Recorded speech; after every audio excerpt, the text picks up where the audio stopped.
ఆద్య రామకి phone చేసి నీతో మాట్లాడాలి, తోట దగ్గరికి రమ్మని చెప్పటంతో రామలక్ష్మి శౌర్య ఇద్దరు కలిసి తోట దగ్గరికి వస్తారు. ఒకవైపు ఆద్య శ్రీని కూడా రామ శౌర్యతో మాట్లాడడానికి తోటలో కలుసుకుంటారు.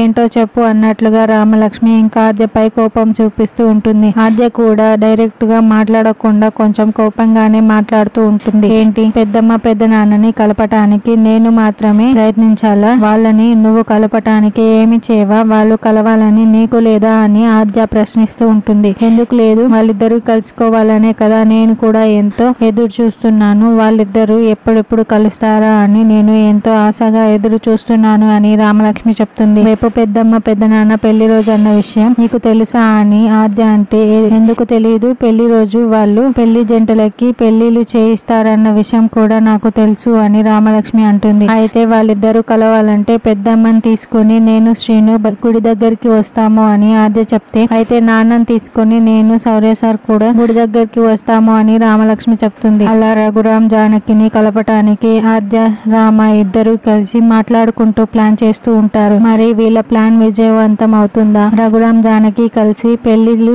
జంటలకి పెళ్లి జరిపిస్తారా అన్నది రానున్న ఎపిసోడ్ లో తెలుసుకుంటాం.